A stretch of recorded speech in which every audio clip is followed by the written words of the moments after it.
Muy buen día, alumnos del quinto de secundaria. El día de hoy tenemos esta clase y el título Inducción magnética, ¿no? El título Inducción magnética es lo que nos va a ocupar en este tiempo.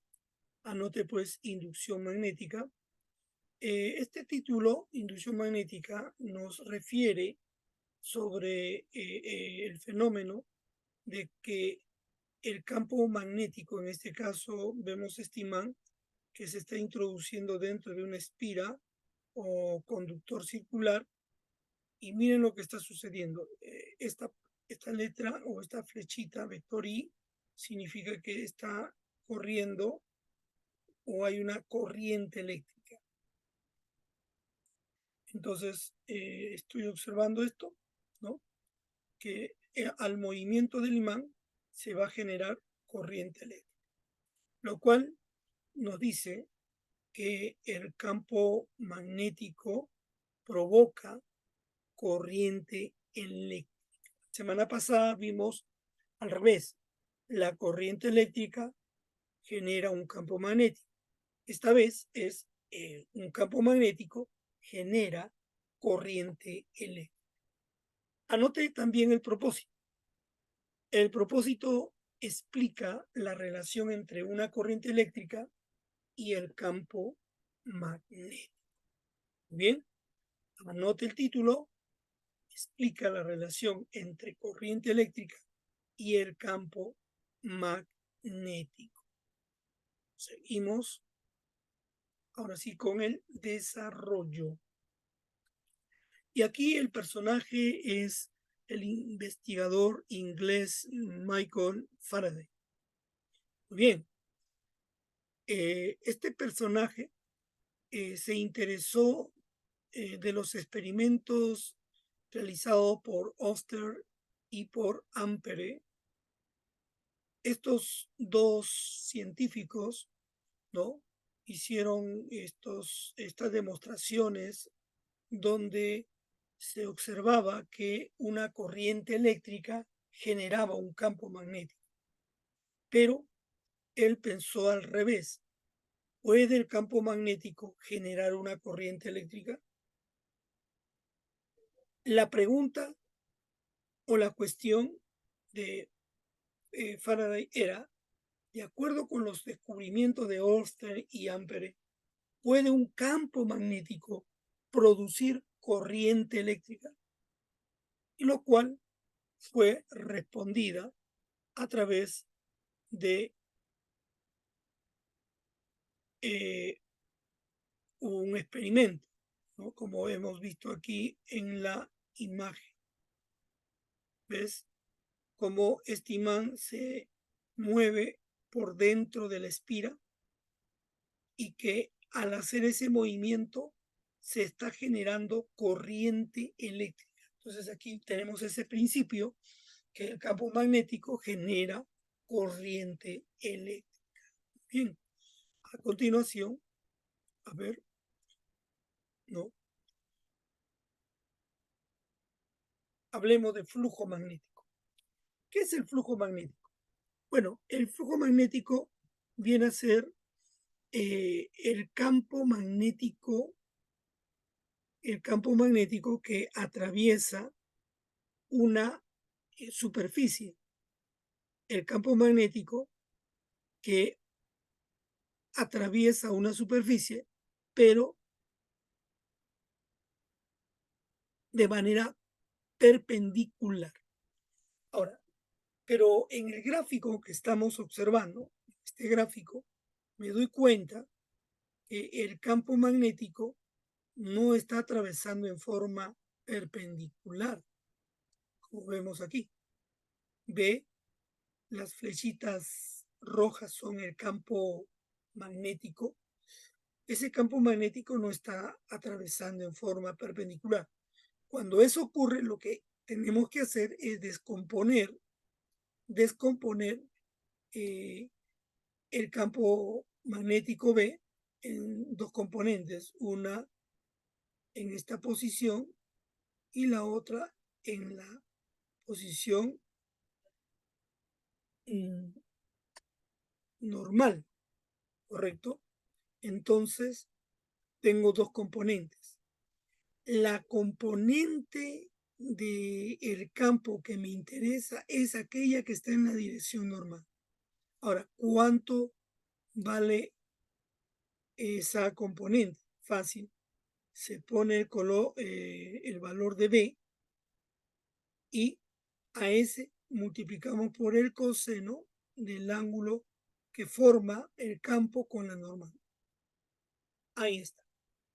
Entonces, para determinar el flujo magnético, yo necesito calcular la componente que es perpendicular a la superficie o que está en la dirección de la normal. Muy bien. ¿Cuál es la fórmula para determinar este flujo magnético? Y lo tenemos.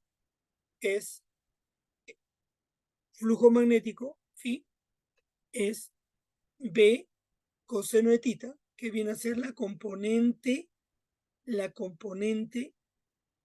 en la dirección normal, B coseno de tita, y multiplicado por el valor de la superficie. Bien, entonces tenemos acá este flujo magnético que se va a expresar en unidades Weber. El campo magnético es Tesla, el área o superficie es metros cuadrados.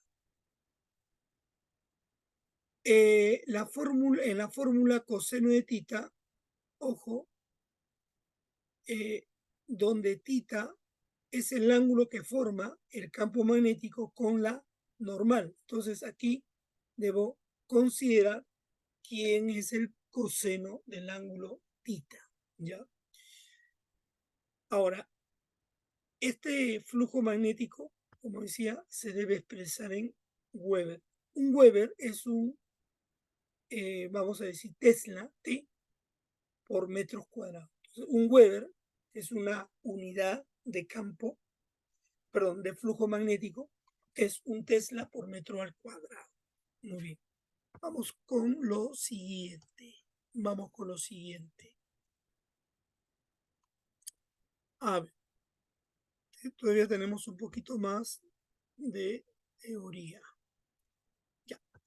A ver, ¿qué tal si de una vez pasamos a unos ejercicios sobre flujo magnético? ¿Ya? Vamos con el primer ejercicio.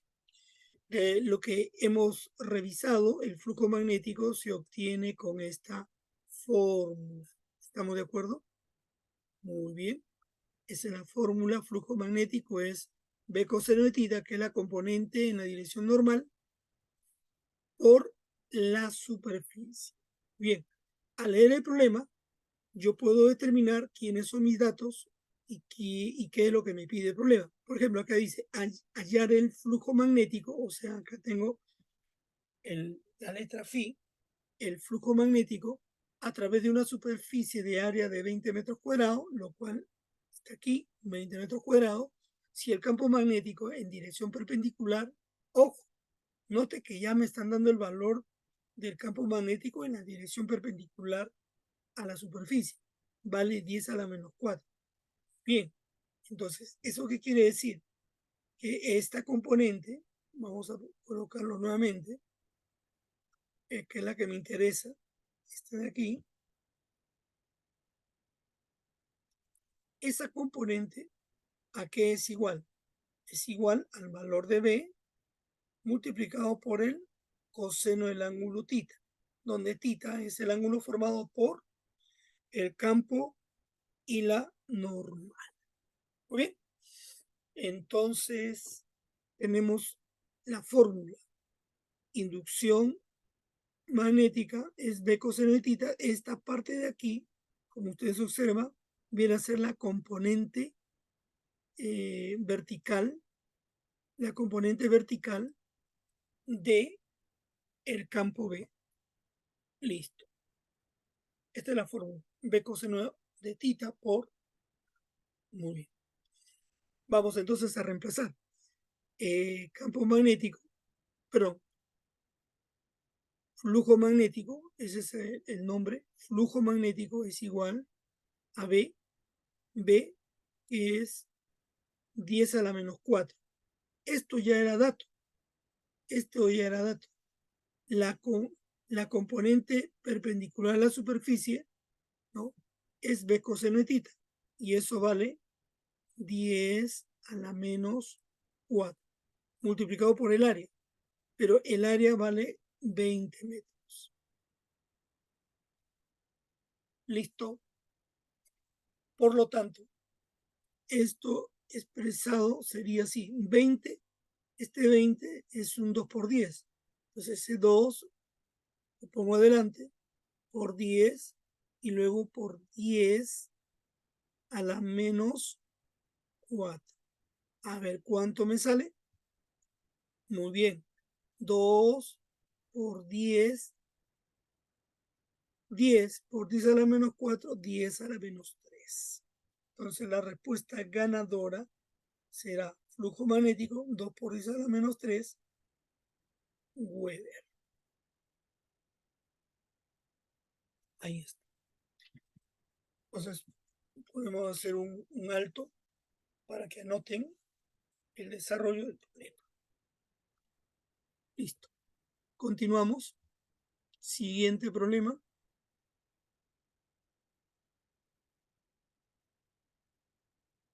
Listo. Problema 2. A ver, hallar el flujo magnético a través de una superficie que tiene un área de 35. Entonces acá tengo el área 35, ¿verdad? Es el área 35 metros cuadrados. Si el campo magnético es 5 por 10 a la menos 4. Entonces este de aquí sería el valor del campo magnético, y además el ángulo que se forma con la normal es 37. Entonces aquí tengo que este ángulo es 37. Listo. Ahora sí, como me piden flujo magnético, aplico la fórmula. Flujo magnético es igual a B coseno de tita. Ese B coseno de tita vamos a colocarlo acá. B, que es 5 por 10 a la menos 4, correcto. Ese sería el valor de B. Ahora, coseno de tita. ¿Pero qué ángulo es este? 37 grados. ¿Sí? Muy bien. Y multiplicado por el área. El área es 35. Bien, entonces digo acá, flujo magnético es, a ver, ordenando, ¿eh? Sería 5, correcto, por 10 a la menos 4 por coseno de 37.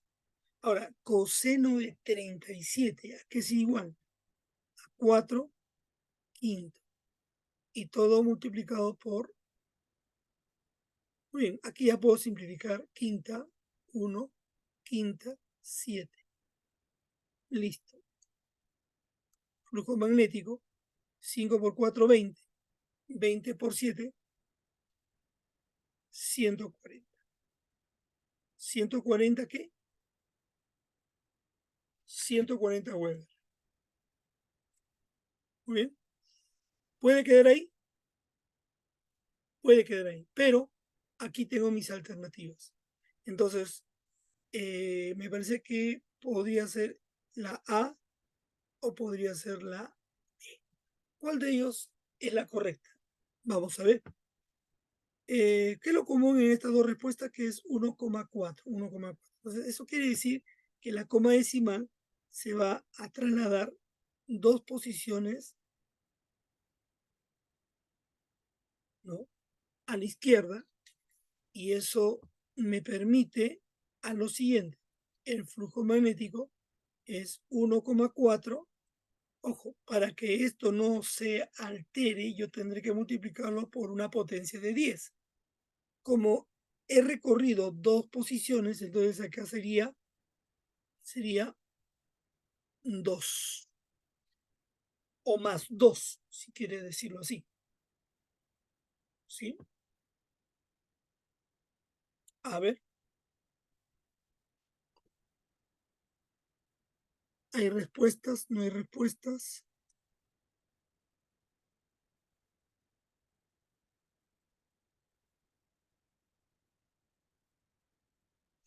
¿Cómo nos va? Hay algo que nos hemos olvidado. ¿Qué pasó con este 10 a la menos 4? Acá nos faltó eso, ¿sí o no? Acá nos ha faltado eso. Ese 10 a la menos 4, ¿qué pasó con eso? Y acá también tenemos que ponerle 10 a la menos 4. Ahora sí, 1,4. ¿Cuánto es 10 al cuadrado por 10 a la menos 4? Sí, pues 10 a la menos, y este sería la respuesta. Por lo tanto, la respuesta sería la E. Muy bien, hacemos una pausa para que puedan anotar el proceso del problema 2.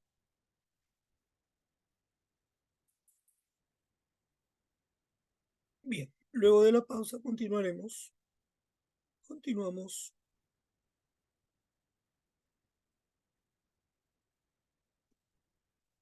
A ver, ¿qué sigue después?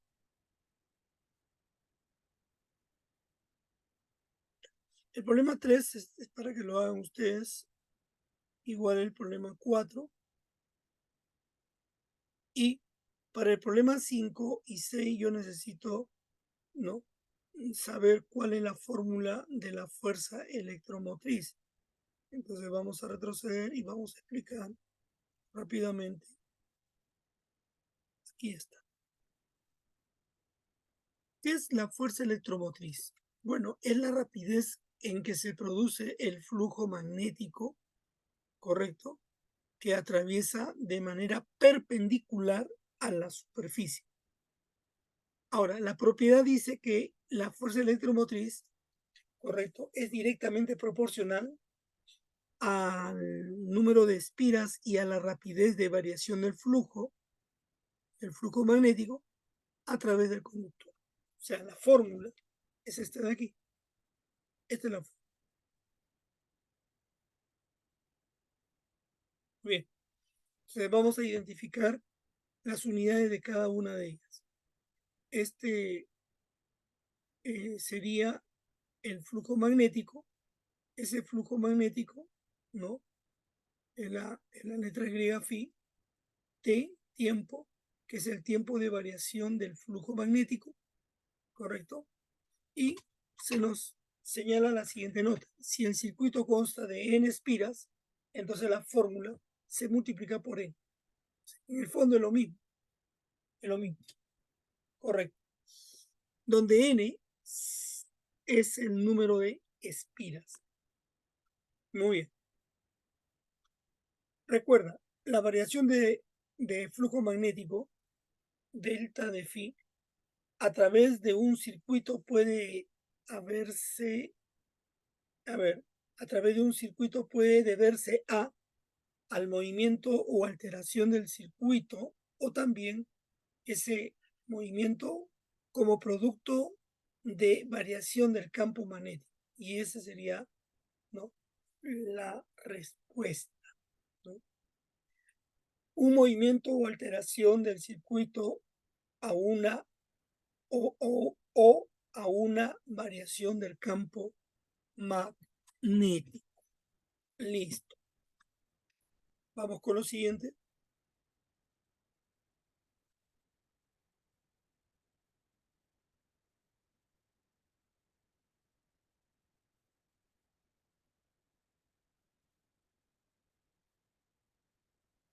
Bueno, en cuanto a la ley de Faraday y la ley de Lenz. La ley de Faraday es lo que se ha señalado que el movimiento del imán dentro de una espira va a provocar corriente eléctrica, ¿no? Entonces la corriente se induce en un conductor solamente cuando varía el flujo magnético que pasa a través de él. Entonces tiene que haber una variación del flujo magnético. Muy bien.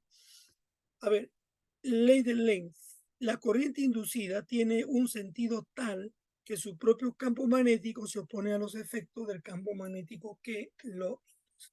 Por ejemplo, aquí tengo el imán que ingresa entre la espira, lo cual digamos, en la cual se va a producir un flujo de electrones, ¿no? O sea, mejor dicho, corriente, la corriente eléctrica, ¿no? Y observe aquí, ¿no? Cuando el polo norte entra a la espiral, el movimiento de la corriente es en sentido antihorario. Pero si el imán vamos a decir, se va retirando desde su centro, la corriente, ¿no?, gira en sentido horario. Bueno, son algunas aclaraciones que luego seguramente lo vamos a ver. Y como ya hemos trabajado, a ver, esta propiedad y hemos visto estos ejemplos, ahora vamos a buscar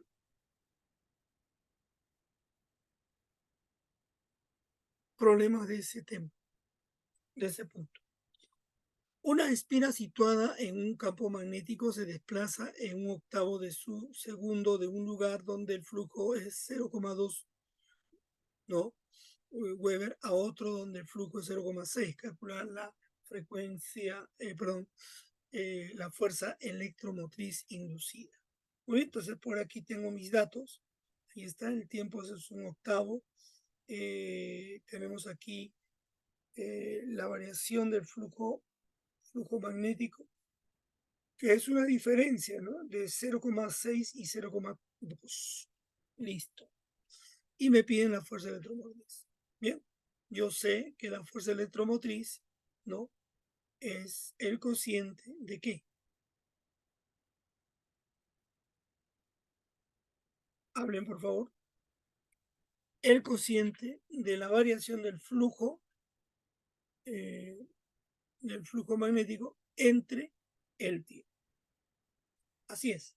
Entonces, ya podemos nosotros calcular la fuerza electromotriz que me pide en el problema 5, ¿no? En el problema 5, muy bien, tenemos la fuerza electromotriz, que es lo que me están pidiendo, es igual a menos variación del flujo magnético. Aquí está. 0,6 menos 0,2 sería 0,4. Esto entre el tiempo. ¿Qué tiempo? Un octavo.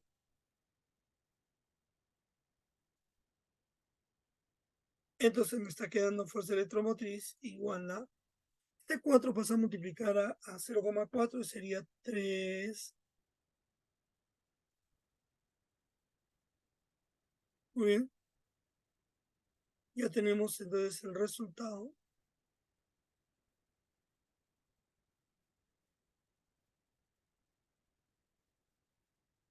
Listo. ¿En qué unidades? La fuerza electromotriz, voltios. Así es, voltios. Entonces, fuerza electromotriz, 3,2 voltios. Pero negativo. Esa sería la primera alternativa.